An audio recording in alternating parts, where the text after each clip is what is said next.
by any of the rooks. Does that make sense? What's going on here?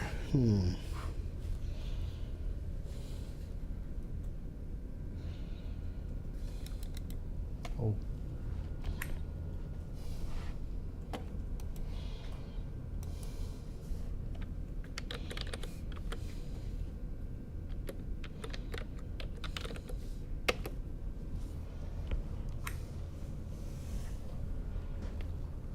Okay. All right, so let's draw the scenario here. You're given a chessboard. Even though it says infinite, we can pretty much center it on the knight. Yeah, and then look at where the rooks are. So let's place the rooks in red. So clearly there cannot be any rook over here or over here, right? Because if it is, then game is over. You're never going to make it, right? So you can take its start point as the source, and there are a bunch of rooks.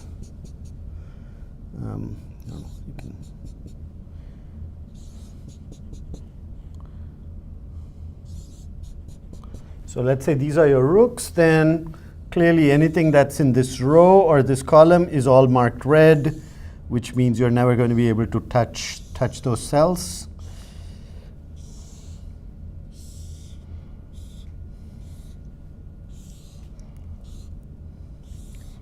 Right? So these are the cells that you cannot touch, and you have to move your knight from source to destination.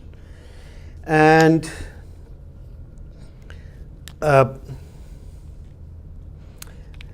so first of all, how do you make this into a combinatorial problem so that the infinite board doesn't cause you trouble? Well, the way you do that is by looking at the rooks that you have and essentially realizing that you never have to go too far out from the last rook, right?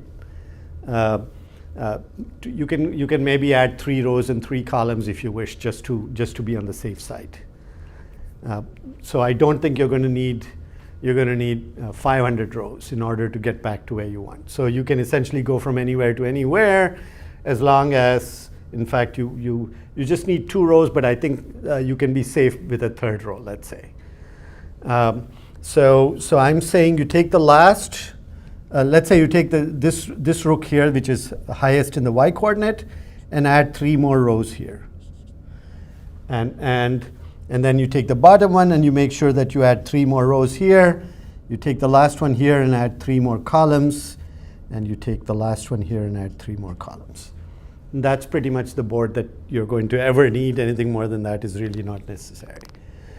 Then, based on this, you let's see. It doesn't give a bound on the positions of the rooks. 1 billion. Yeah. Because all square coordinates are no larger than 1 billion. Wow, that is large. Okay, then that could be a minor problem. Okay.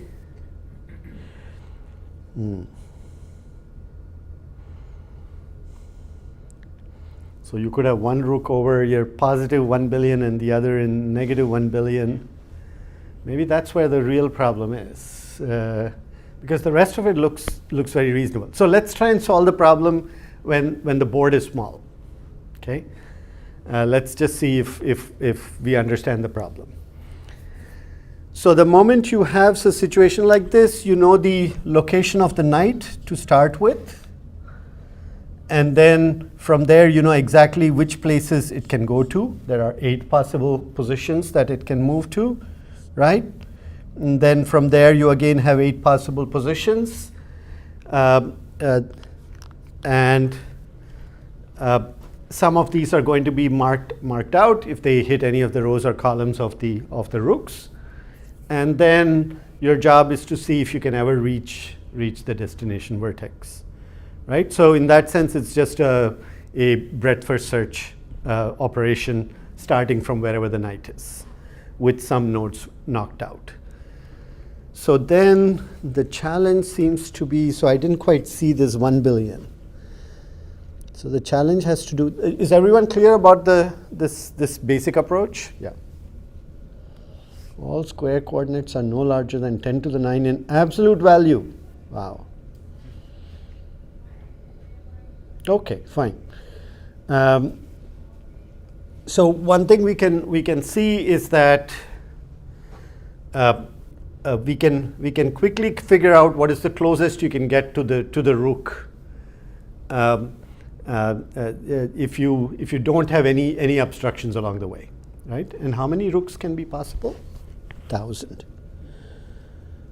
No. Oh yeah, 1,000. So there are 1,000 rooks. Okay.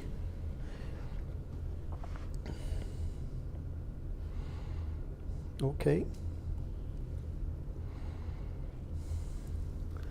So there can be 1,000 rows and 1,000 columns, right?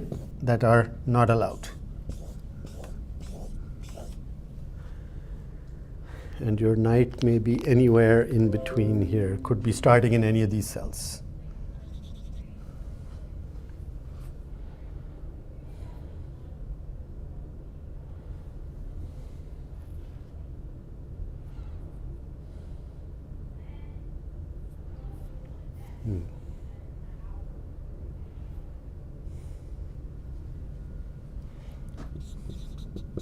Well, so if the knight's current location is A comma B, the possible locations are A plus 1, B plus 2, right? A plus 1, B minus 2, then A plus 2, B plus 1, A plus 2, B minus 1, and then there are 4 more where instead of plus 1 and plus 2 you have minus 1 and minus 2, right? Okay, so what you see is the following. If you start with A comma B, then the coordinates, so let's say that A plus B is C mod 3. Okay. If A plus B is C mod 3, so is each of these, in fact. Is that right?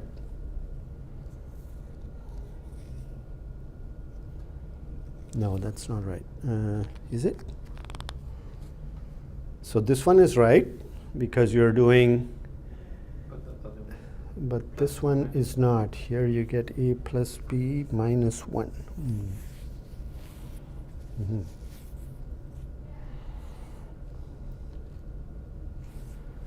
All right, so let's just assume the following. Let's say it's currently at A comma B, and let's say I'd like to get closest to something here, to let's say that one.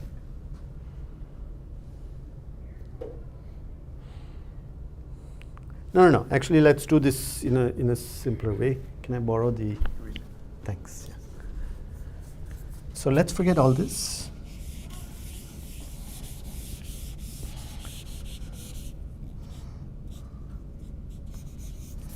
So we know that the destination is somewhere here.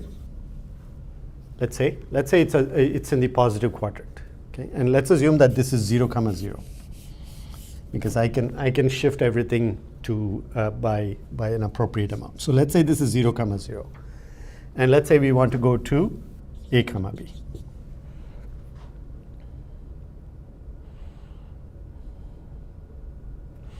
So let's say that I know that I have to go in this direction and in this direction. So let's say I find the first rook column on the right of this. Okay. So if its original place is 0, 0, then think of this as, let's say C. Let's say that this corresponds to x equals C.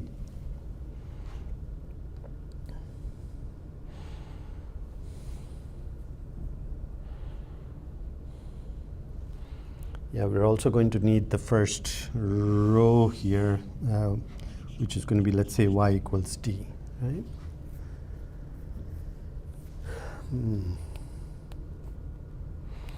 So what I'm trying to say is that my plan is to take this guy and have it cross over to this place. And since this is the first rook, first column and row that's blacked out, if I can cross that, then I'm in pretty good shape. Okay, and I will keep doing this and see if I'm able to get to the destination. All I need to know is whether I can get to the destination. Then when I get close enough, I have to do some additional work, but that's a different problem. At that point, you're very constrained, and I can do some kind of exhaustive search. But initially, I have to cross all these rooks and get there, right? So there are probably a bunch of rooks that I have to cross.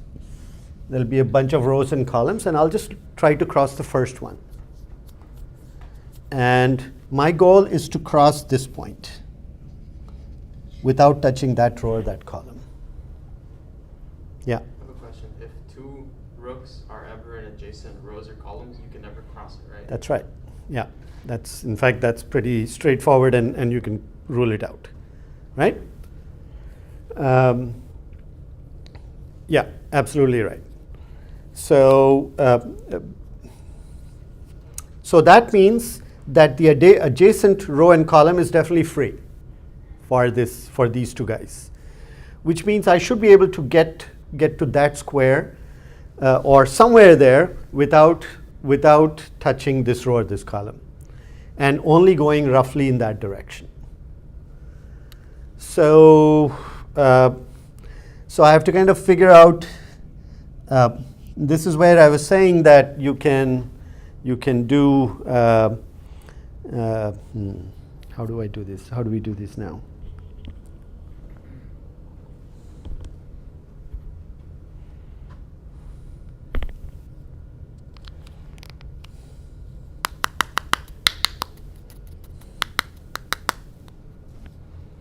Professor?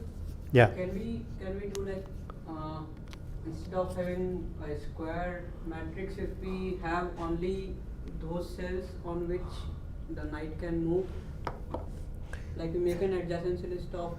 You can, but that we already ruled out because the graph is too big. You have 1 billion. But You can go up to 1 billion. Yeah, but is there any way like from source destination we can compute, like we can Look, this itself, just this first rook itself may be a million. May have a coordinate, x coordinate and y coordinate of 1 million. So there's no point in going one step at a time.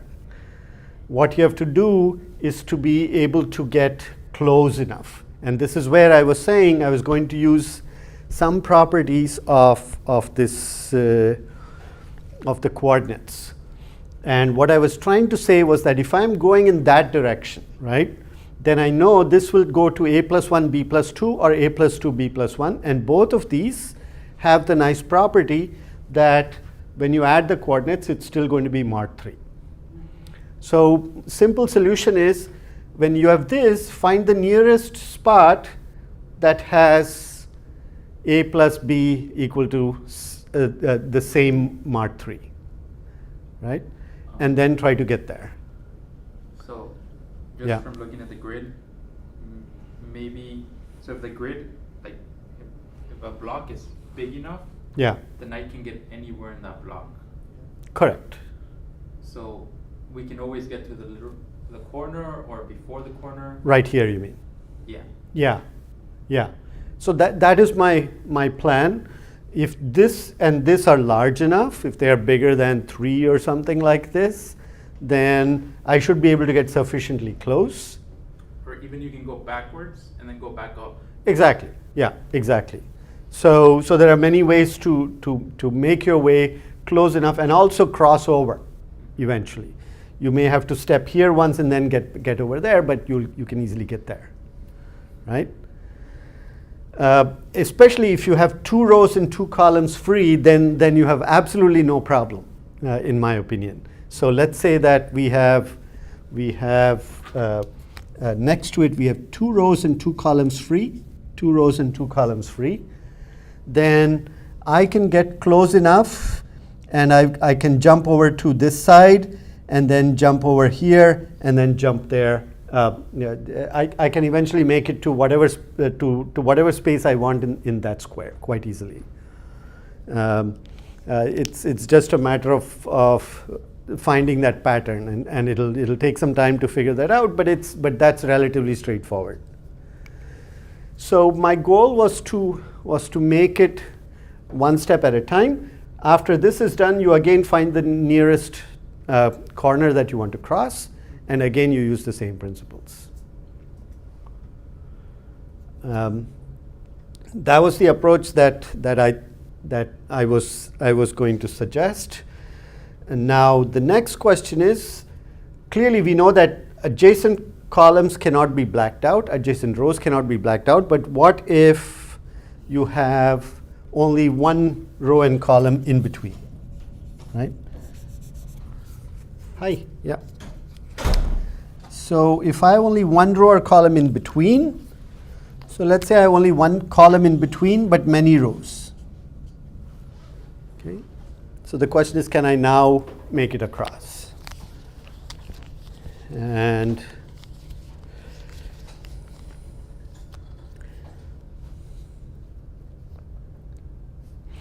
so what I'd like to say is that either this part, or this part, one of these 3 spots are reachable from here, as long as this entire quadrant is free of blacked out columns and rows.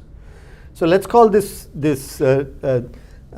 guys as blacked out. So we'll call these as blacked out rows and columns. Maybe I should draw it in black. So here there is a rook, and therefore this entire column is blacked out. Here's another rook, and its entire is marked blanked out. Same thing over here, and same thing over here. And this is where we are starting.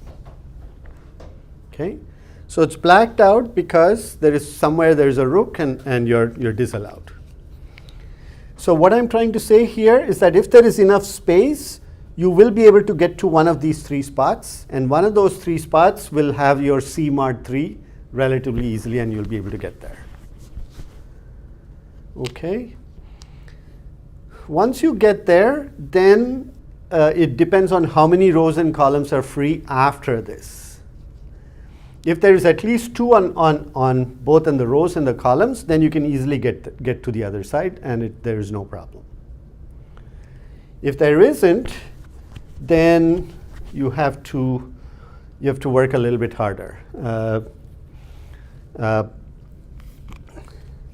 So for instance, if you get here, then you're actually done, because you can go you can go, yeah.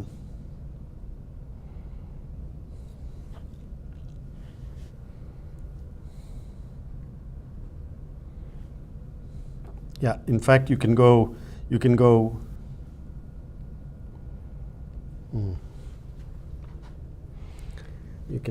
1, 2, 3.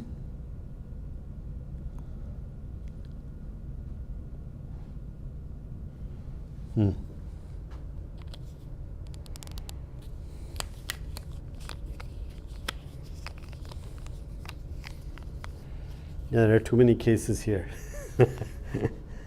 It depends on how many are free on this side, how many are free on that side. I see. This is the reason why nobody took this on. Okay. What do you mean by that? Sorry? What do I mean by what I just said? Right. So now let me blow up this picture.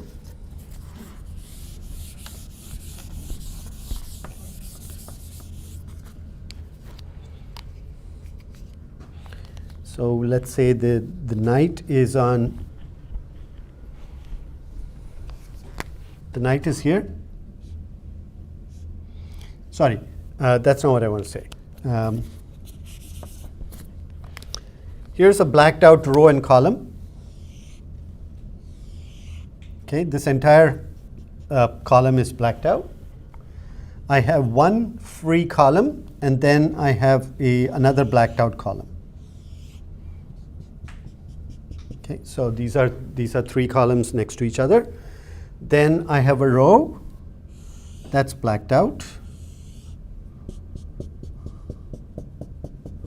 Okay, and then I have, let's say, at least two rows before there's another blacked out row.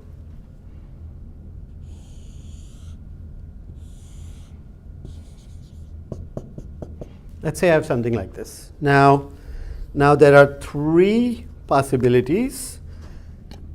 Either I can get the knight to this part, or this part. Okay? Because it started somewhere here. And this was the first blacked out column, this was the first blacked out row. I can get it somewhere close enough to that intersection. So let's say I'm out here. My question is, I have two spots here. Here is one, here's the second. How do I get it from here to here or here? That's what I need to figure out.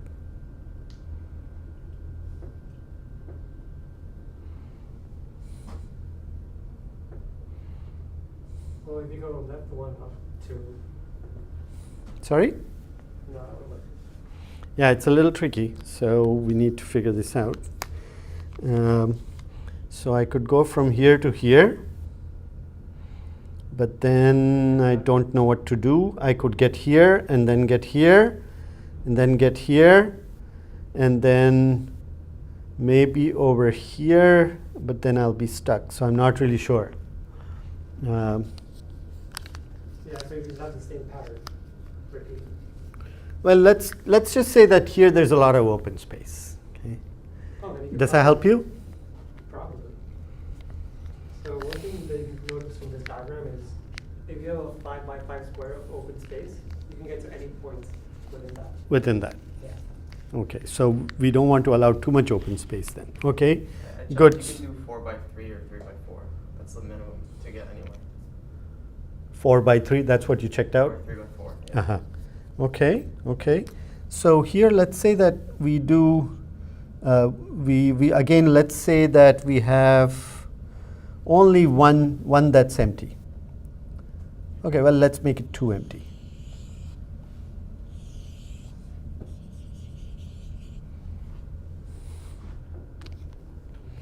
Will this help you? Unclear. From here, I could go there. Here I could go there, then there. Then I'll be stuck again.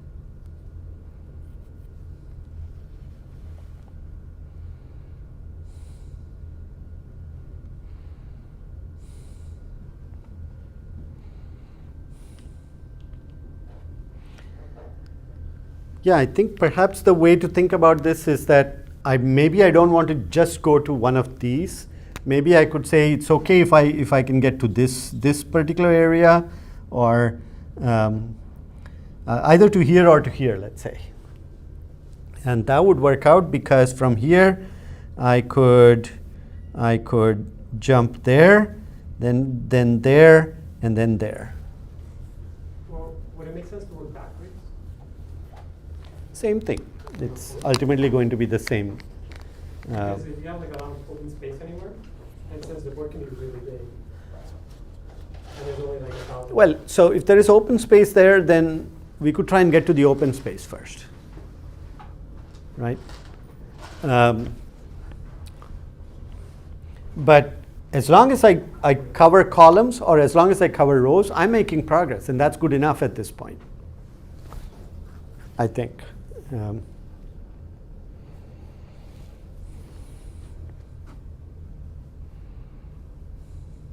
Yeah, because what I'm thinking is, if there's a really big board, Yeah. the place where you might get stuck could be at the end. Because So- you always maneuver around somehow. agreed. So all I'm saying is that as long as in every step I'm covering, I cover one column or one row, I'm going to make progress. You're saying if this pattern exists anywhere, you can't get stuck. Or like if that's No, where it's I need to know how to get out of here.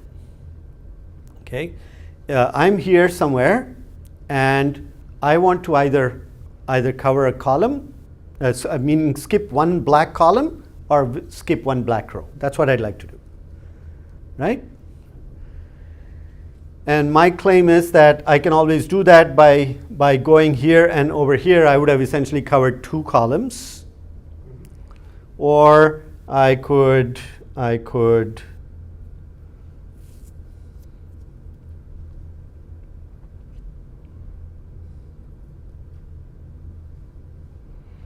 yeah, well, for me that itself is progress, and then from here I could go there.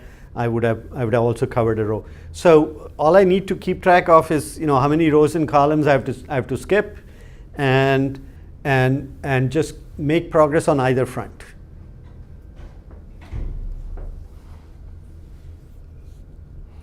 And getting from here to one of these spots is straightforward, because that's essentially what we said. Yeah, we'll if this area is big enough, we'll get there. So let's assume that this is a big area. It may be the starting, the source area, or it may not be, it doesn't matter. But if we're somewhere in this area, we can get to one of these three spots, or maybe we can get to any of these spots that we want. And if that is so, then which of these spots is best for us to make progress? That's what we have to figure out. So if we can get to here, I'm saying that you can make enough progress to cover two columns in a row. But we are making some assumptions as to how much the gap is, and that's kind of bothering me. Not sure if that's a problem or not. Yeah. I think maybe a different way to look at it is initially you have the whole grid. Yeah. And then a rook sort of splits the grid into 4 parts. Correct. Yeah. And we just have to look at these components, and we have to say if we can get from adjacent components to each other. Mm-hmm. If all the components are big enough, what Julio said, 4 by 3. Yeah. Then we don't really care about like the points. We know we can get from any position here Right. to any position in this component. That's good enough. Yeah. That's good enough. The hard part is the small cases. Right. That one I don't know how to look at. Maybe some more with the modulo stuff. Couldn't you just store the small, like form a graph, and if it's a graph for each space, or a node for each space, sorry. Oh, you mean this kind of space between the rooks? Yes. And Uh-huh. if it's 4 And by since there are 1,000 rows and 1,000 columns, we have only 1 million such regions. No, not the individual squares. Like, I know. Yeah. I'm talking about this region between the rooks, rows, and columns. how many regions could there be? Did you Well, say? remember, there are 1,000 rows and 1,000 columns. Right. There are up to 1,000 rows and 1,000 columns, which will give you a grid of roughly 1 million, right? Okay. Yeah. Which is okay, that's manageable.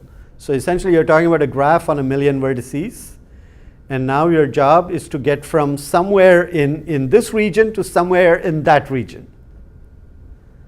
Wouldn't it be less? Yeah. Wouldn't Would it be it be 400? like 4,000? How so? Because each rook splits it up to 4 pieces? Yeah. That's So not how you actually, look at it. would be less. Each rook gives you one column, which splits it into 2 halves. Remember, so the rook could be anywhere over here, okay, and it's going to draw that same column. So if I only look at the x coordinates of the rooks, I'm going to get 1,000 vertical lines, right? If I look at only the only the y coordinates of the rooks, I'm going to get 1,000 horizontal lines. And I draw 1,000 horizontal lines and 1,000 vertical lines, I'm going to get 1 million cells. That's n squared. Right? No, you still don't believe me? I'm not convinced. Well, go ahead and draw. So here are 3 rows and 3 columns. How many? In fact, you have 4 by 4. That's what you get for 3 there are only 3 rooks here. Okay, so you can put the rooks wherever you want. The rook could be here, there, and there. Doesn't matter. You're still going to get, for each of the rooks, you're going to get a vertical line and a horizontal line. And each one will break it into essentially 4. So it's actually n plus 1 times n plus 1. So there are n plus 1 squared different cells. So for 1,000, you're going to get 1,001 times 1,001, which roughly is 1,000,000. Right? You still don't believe me. Sorry? If we do this, Idemba. we don't have no space for the. If we? We don't have any space for the knight to move if we kind of cover all the 1,000 in that case. Yeah. Well, you're jumping ahead. We're trying to set up the problem first, right? We're trying to say that the rooks divide this space into roughly 1,000,000 cells. Okay, you believe me now? Yeah. Okay. So you don't even have to look at horizontal ones. If there are 5 vertical rows, it's going to give you 6 regions. And then every time you divide by a horizontal line, it gets multiplied, right? Okay, so we know that there are roughly 1,000,000 nodes in this graph, and now you're saying if that region is big enough, we're great. We'd love to be there because it'll make life easy for us. If it is small, there are different meanings of small. It could just be 1 cell. It could be 2 cells that are vertical, 2 cells that are horizontal, or 4 cells that are. There's a 2 by 2 also. No, you have to look at all these cases, right?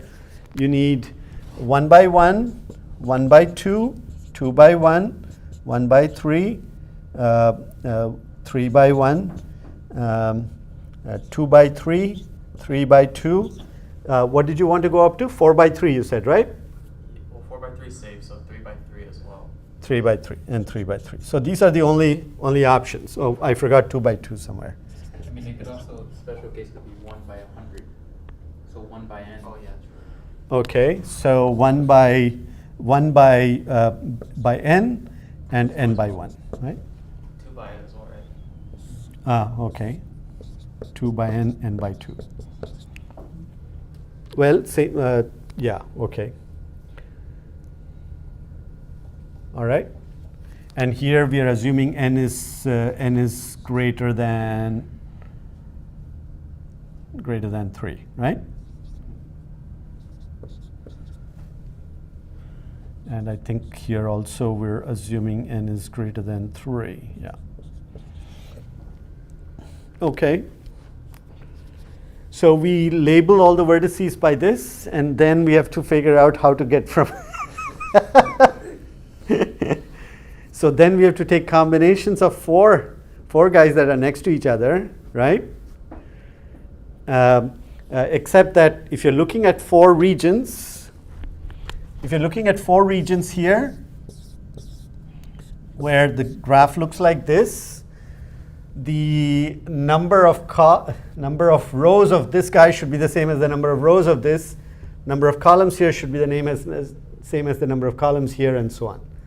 So there are some constraints. So this could be, let's say, P by Q. This could be R by Q. This could be R by something else, M. And this could be S times M. Oh, wait, this has to be the same as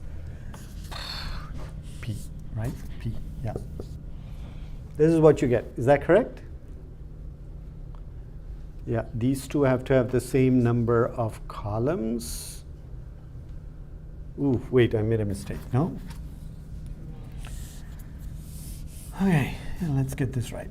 P by PQRS. So let's say we go PQRS. P by R, let's say. Then this guy should have the same number of rows. So that should be P by S. Then this is going to be Q. but has the same number of columns because it's one below the other, and this is going to be Q by S. Yeah. So these are the boxes you'll get, right? Is this making any sense to people? You're not looking too happy. You're a little lost here. I got distracted and now Okay. Well, all I'm saying is I'm looking at 4 regions, and they are separated by some black columns, blacked out columns by the rooks. So if this region is P by R, this region is going to be P by S. in size. In size, yeah, and so on. And if these regions are big enough, according to Julio, you can get from anywhere to anywhere within that region, and that makes it safe. So for these possibilities, for PQRS, so every combination of 4, we have to try different values, and the different values that you can use are 1, 2, 3, or anything greater than 3. We'll just call that N. Okay. And you have to try all possibilities here. So that'll give you 4 to the power 4, right? And 4 to the power 4 is 2 to the power 8, so that's about, okay, that's about 256 or so. Not that it would help much, but we can throw away 1 by 1s because you can never reach those. Right? Is that true? And then after that, nothing I happens? think you can never reach a 1 by 1. Oh, because from there, everything is blacked out. Okay, so 1 by 1 can be ruled out. Great. Yeah. Okay, 1 by 1's gone. Any other things that are gone?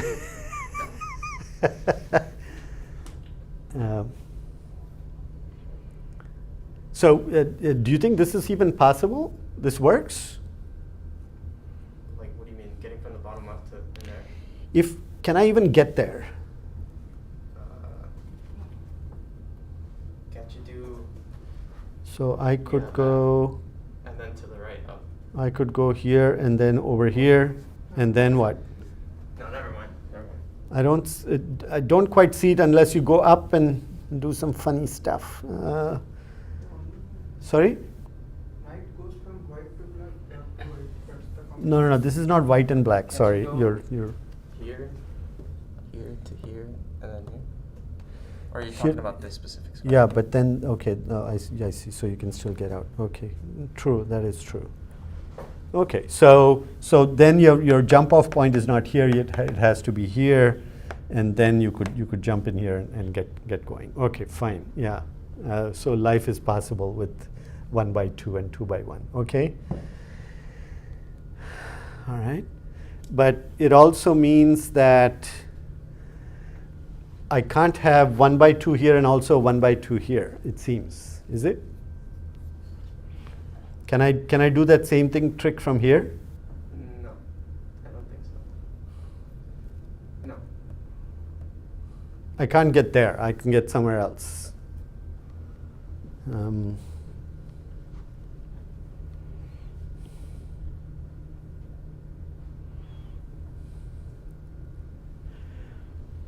I think we have to try a larger problem and see how this works. It's still unclear if it'll work. What is the input like? Oh my God. 6 by 6, no, sorry, 6 rooks and 6 knights. Sorry, 6 problems, I see.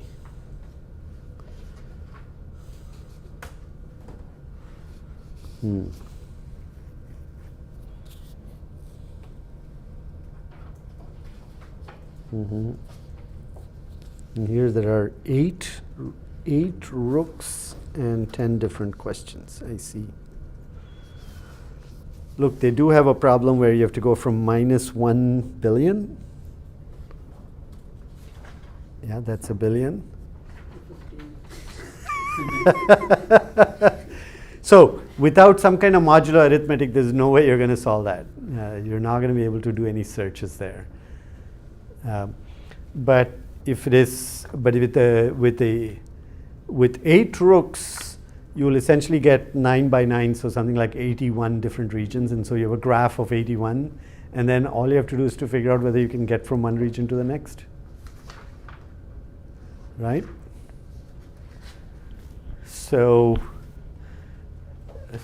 So you figure out whether you can get from anywhere here to anywhere here, or if not anywhere, at least from somewhere here to somewhere here, and then see how that goes. But it's not enough to just say somewhere here to somewhere here. You should be able to get to that point, and then from here you should be able to get out, no?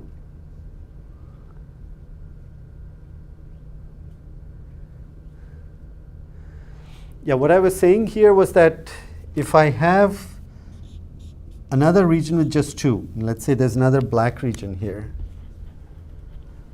are you going to be able to get out and do something useful here? Does this even work?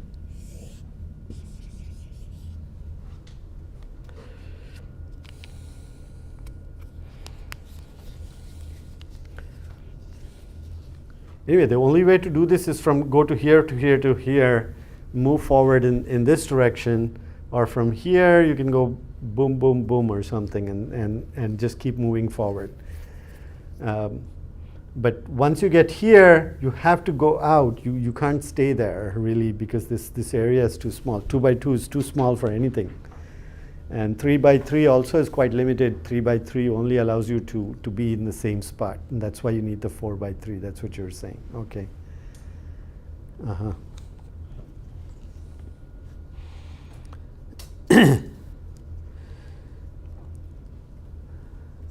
So if it's a 2 by 2, you have to figure out which one is the jump in and jump out point. There's only one spot you can touch and nothing else.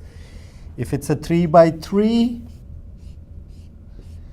then if you get in here, you only have these two spots. No, you can looks like you can do all.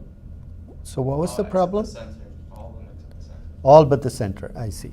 Which is fine, because from the center anyway, I can't jump anywhere.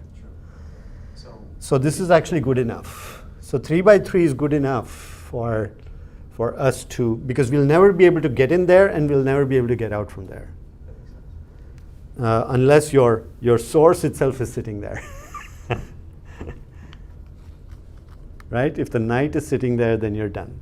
Okay, fine. So 3 by 3 is already pretty good.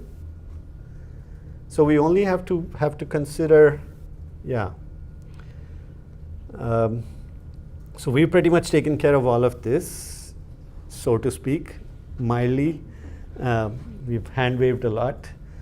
But what happens with these guys here, 1 by n and 2 by n? Is that easy?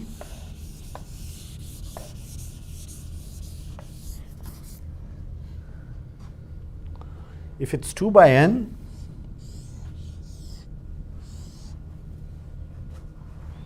then I can go from here to here to here to here to here to here. If it doesn't go there, I can't do anything, right?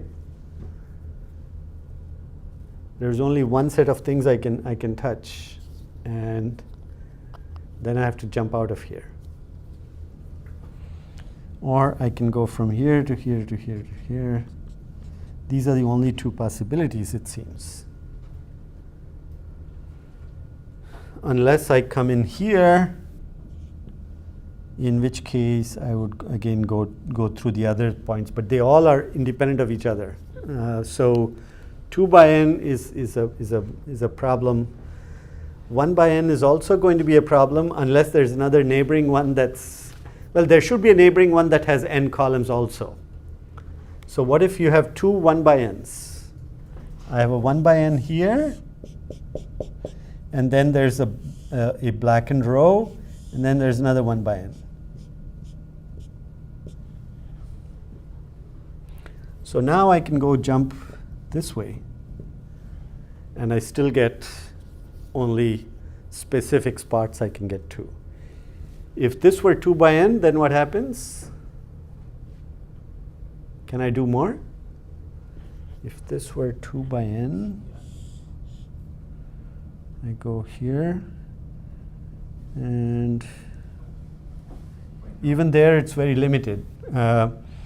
In fact, I only hit the same spots. I don't get anything new. So if I have 1 by n or some combination of 1 by n and 2 by n, there are very specific spots I can touch, and I need to figure out how to get out of there.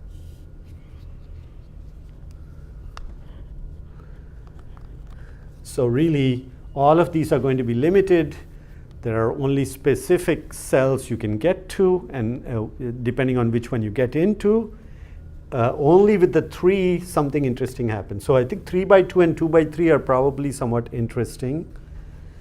What happens with that? This is what we have. This also has only, from here I can only go there. From there I can only go here. And nothing else is possible. Well, I could come in here, but then I have to also immediately go out.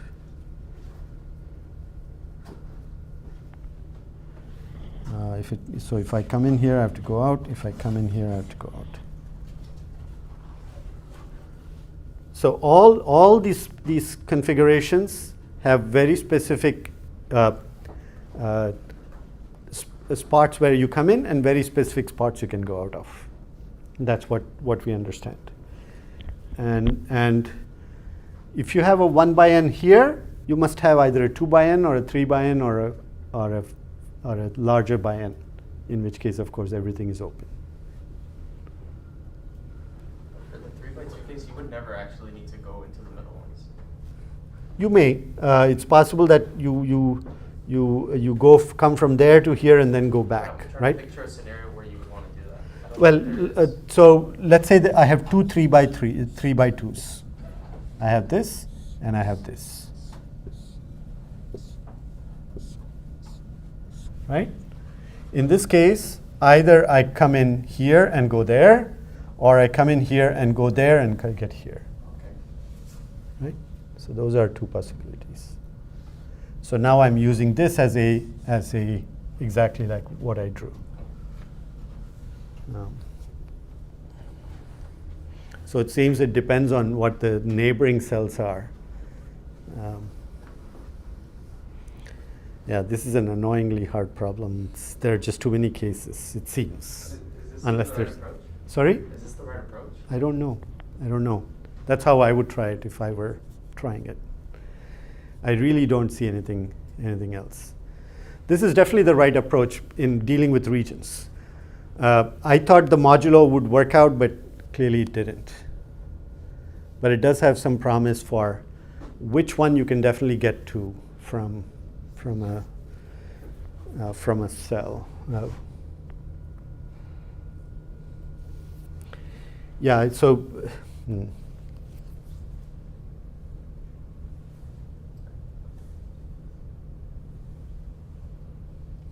no, I think the modulo is not quite working out.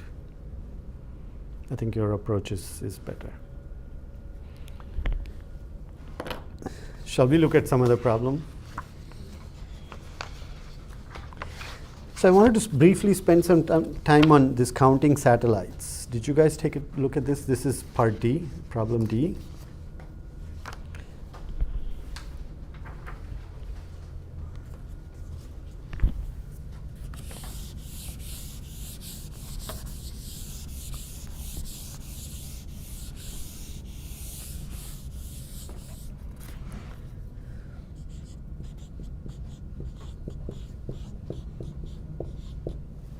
You remember this problem?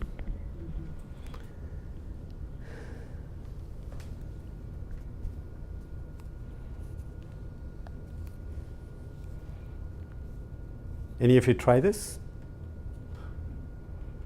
Any of you think about this? How are you going to approach this?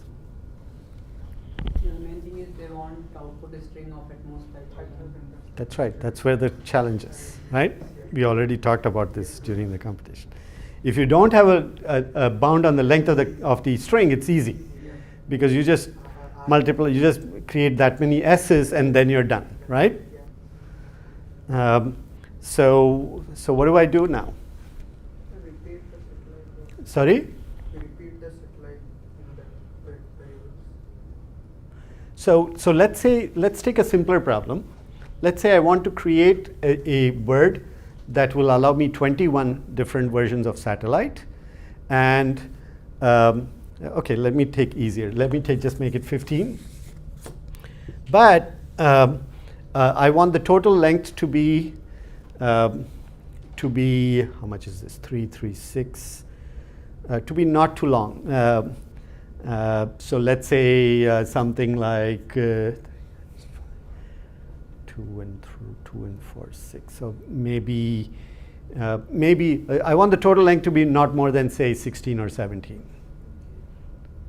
which is a similar constraint. How would you do this? Not exactly 15, but something that's better than doing the S's. Yeah. You just add a bunch of, like, some number of L's. So you have n L's choose 2 ways of picking these L's. Mm-hmm. You can do something similar with the E's. Mm-hmm. And have n choose 2 times m choose 2. Mm-hmm. Something like that. Okay. So here's a possible approach, right? Factorize 15. What do you get? There are only two. There's only one way to factorize this. It's 3 by 5. So I create 3 S's and 5 A's.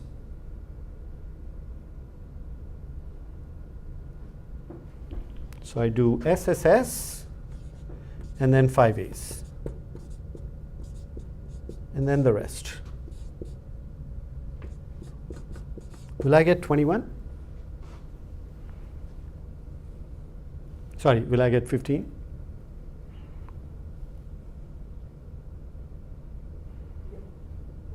So what did I do? All I did was factorize in such a way that the sum of this is not too large. So in my opinion, that's the idea. What if it's prime? Sorry? What if it's prime? That's the problem. So I don't know if this even if it's not prime, in your case, you're told what? The number is up to a billion? No, 10 to the 18, right? So if it's 10 to the 18, even if it were not a prime,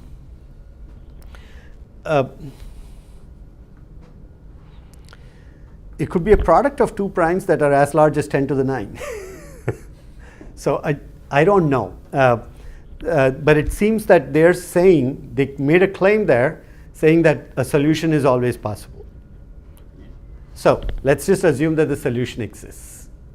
And let's go with that. If the solution exists, it cannot be a prime. It cannot be a product of 2 primes that are roughly a billion long. So we've got to have just faith in it and go. There are some conditions under which they're telling us that this solution always exists. And that condition is where I can write it as a product of bunch of numbers where the sum of those numbers is never more than whatever the length they say, what, 5,000? That's what I'm going to go with, which means that every number we have to deal with is less than 5,000. So that's our limit. We just have to take the number that they're giving us and factorize it into a bunch of numbers where nothing is above 5,000. In fact, it's going to be a lot less than 5,000. In fact, in such a way that their sum is less than 5,000. So that's how I thought about this. And the question is, what next?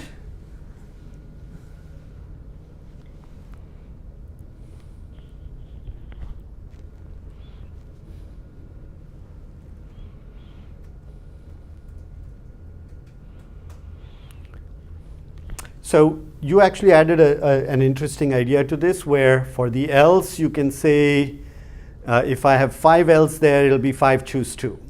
So that adds some more complexity to this. So 5 choose 2 is what? So if I'm not able to right now I won't use L's. Okay, I will only use all the others.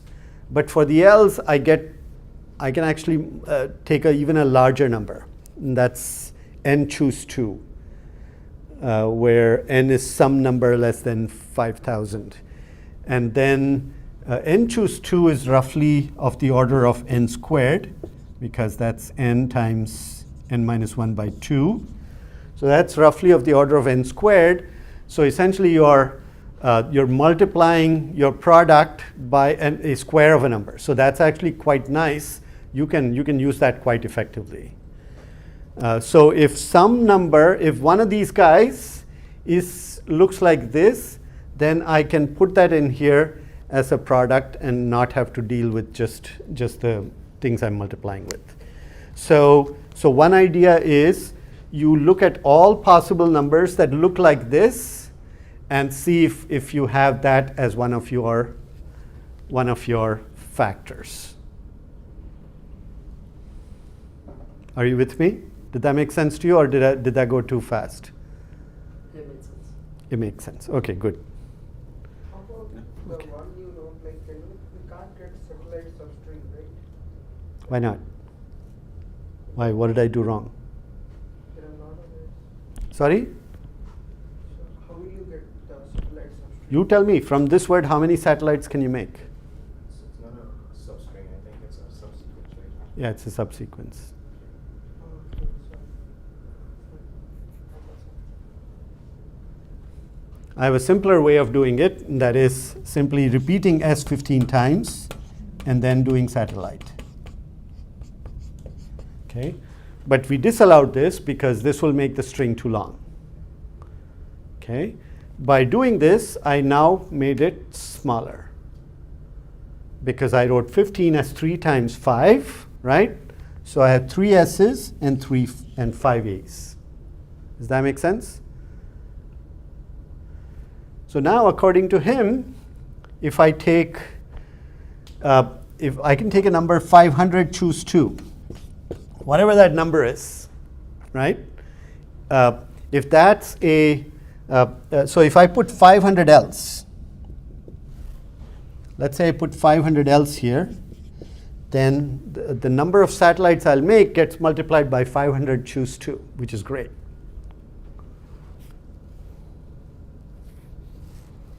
Right? Everything else, I don't see it multiplying in that fabulous fashion. Maybe more complexity, but what How? if we use like we have one S at the beginning, Yes, and we have some satellite like A's and L's. well, you have 2 E's and 2 T's. The TE and the TE is repeated. I don't know how to use that, quite frankly.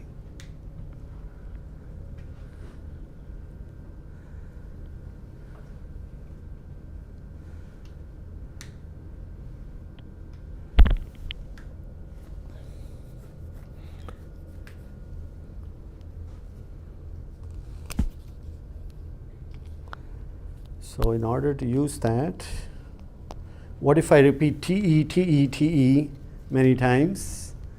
Will that help me? Yeah. So let's say I do SA, and then I have TE, TE, TE some number of times, let's say K times, and then I have satellite. How many satellites do I have here? No.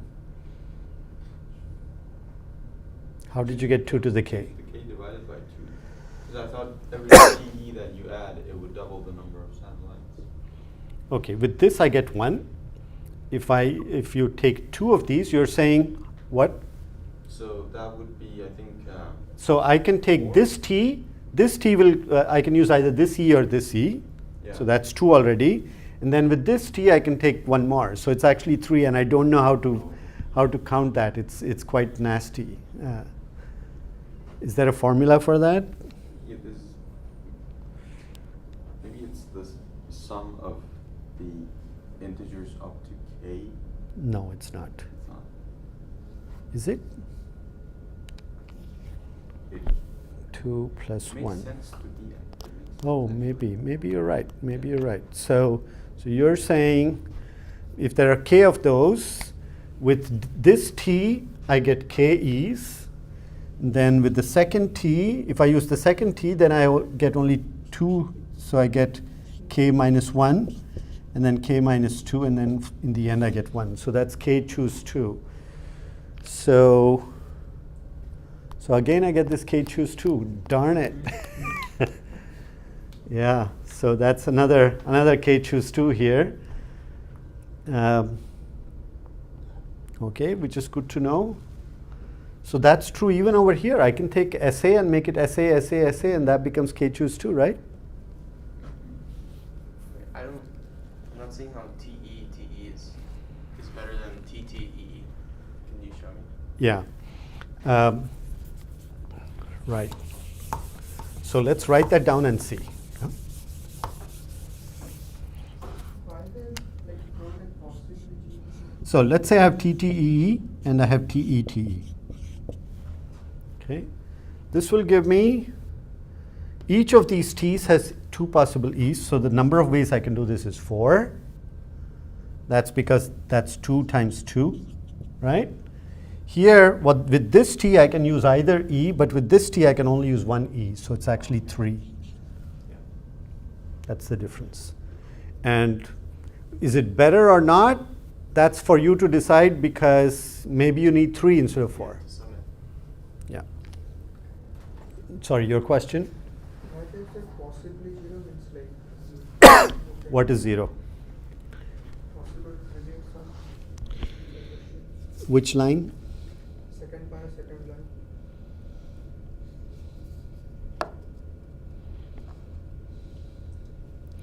Yeah, this is simply to give you a definition of substring rather than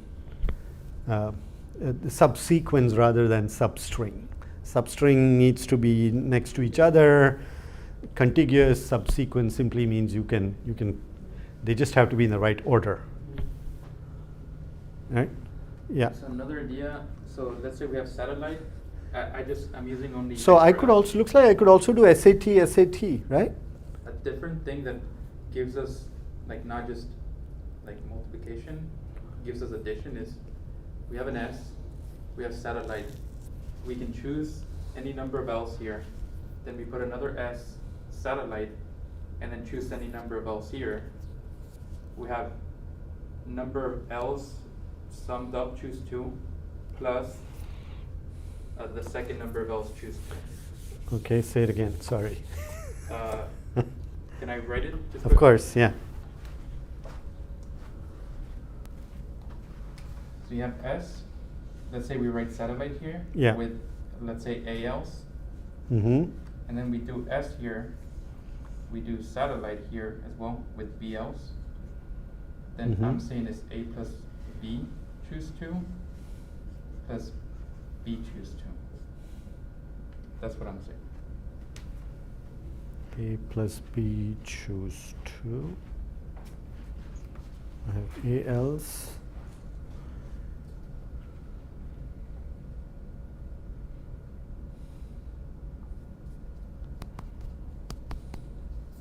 Yeah. Yeah, so this only complicates things. We want to make life easier for us. My point is that I was trying to say this maybe it could be Need a it. prime, which you can split into this.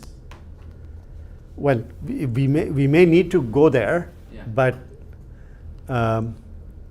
if we can solve it just using a product of numbers or by using one of these, then it's possible. So if it's n squared, if it's n choose 2, if n choose 2 has to be less than 10 to the 18, what is n? 10 to the 9. Is it? Yeah. So already we've broken this down. That's the point. Then it looks like we may need some more tricks in order to get it closer. But what about what if I take 3? What if I take SAT, SAT, SAT? What do I get? Do I get a third power? So if I have SAT, SAT, SAT, and I do this k times, right? So I can take the first S and I will have essentially KATs, which is K choose 2, right? So 1 times k choose 2. Then I will get, with the second s, I'll get k minus 1 choose 2, right? What does that give me? And then ultimately I'll get 2 choose 2, right? Isn't this, what is this? 2 to the k. Are you sure? Yeah, I think so. Why am I not believing you? No. It's if it was. Look, this is a square of s, right? So a square in k, and you're adding roughly k terms. So it should be a cube in k. It can't be exponential in k. Just to tell you very quickly. I don't know what that number is. But maybe we could write down and figure out the formula. So now we're getting something that's cube in k. So already we're down to 10 to the 6. In the fourth Right? output, how did they get to 19? How is it 19? So Wait, I'm right now at some thought here that I need a couple more minutes. So just like taking 3, I can also take 4 then, right? yeah, So 4 is going to give me something to k to the power 4, which would bring it down all the way to, so I have to go all the way to 6. That's what I'm trying to say, because then I can get it to, right? Because then k to the power 6, roughly speaking, should be less than 10 to the 18. So therefore k should be at most 3, which will give us somewhere in the range of 5,000. That's where I'm getting at. well, And 6 is fine because you have SATELI. So that's 6 letters. So you only have 6 different letters, and therefore you can achieve 10 to the 18 with 5,000 limit. So that's where the trick is. And so, damn it, now what?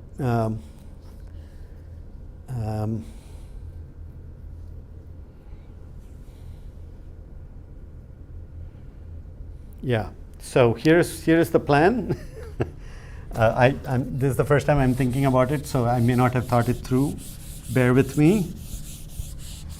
So I take the 6 letters. There are only 6 new letters there in that thing. So let's go with SATELI. Those are your 6 letters. I repeat this k times. This is going to be a number that's roughly a power of k to the power 6, right?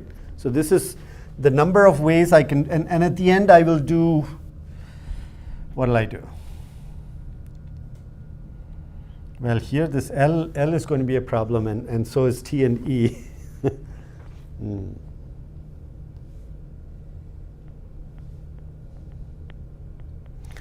I have to do the counting, but I'm saying that the count here is going to give me k to the power 6. There'll be some constants involved that we'd have to do this counting a little more carefully. Okay? And this will tell us that if this has to be less than 10 to the 18, that's the number of ways, then k is going to be of the order of 10 to the 3. So now what we're getting is that we have 1,000 copies of this 6-letter word that you have to put in order to achieve what you want.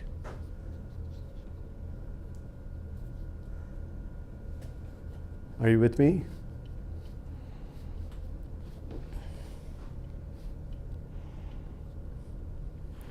But if we don't get it exact, then what? What do we do with, how do we get an additive number? Do we know how to get an additive number?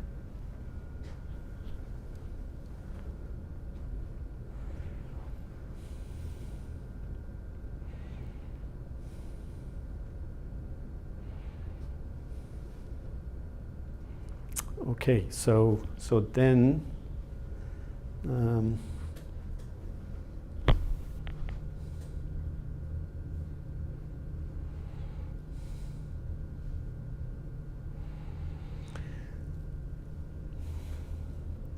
so here's my plan.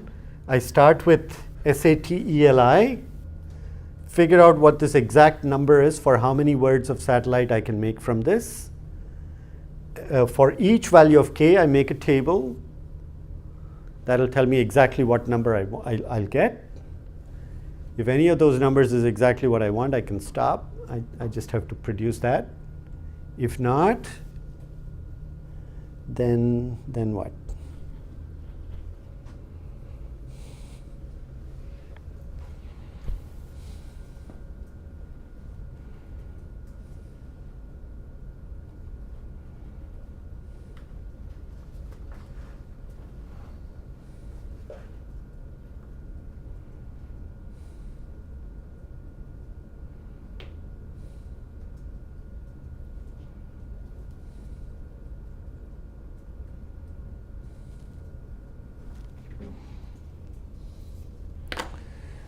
My time is almost up. But are you getting a drift of this? So sorry, you were asking a question. So ask me now. Oh, no, it was just... Or it was you who was asking me for 19, right? I think it was me. Oh, it was you, sorry. It was pretty much the same idea that I thought, okay, if we repeat instead of 1 and 2, instead of repeat the whole word in...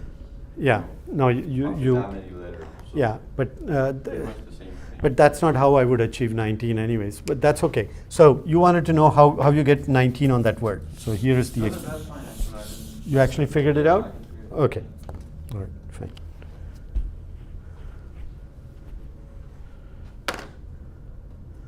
Is it giving you more possibilities to work with? I didn't quite solve the problem, but we're getting closer, I think. I have a small order to question, like, if you can help me. If we make a subsequence without deleting, we can consider that, like without deleting a word, or we have to delete one if we consider Word, you mean letter? letter, sorry, letter. So we have to delete, or we No, you don't have to delete. You can delete 0 letters. What is it that you're not grasping there? Ask me. If we You're still struggling with the definition?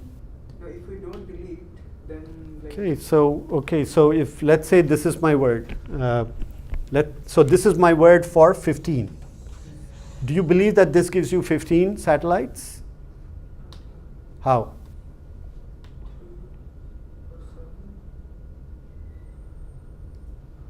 because we have a 4 extra space. That's not how you want to think about it. You're thinking about it all wrong. So let's say I want to create the word satellite from this. I'm going to cancel out 2 of these S's. Okay? So let's say I cancel out that one and that one. There are 5 A's here. I need to cancel out 4 of these. Doesn't matter which one I cancel out, so let's say I cancel out all of these. And I keep all the rest. Okay? Now what did I do? I deleted these letters, the ones I just marked in red. And I got the word satellite. That's what they're saying. You are allowed to remove some letters, and what should remain should be the word satellite without any reordering. That's what the definition says. Is that clear? Let me read it for you, if that'll help you.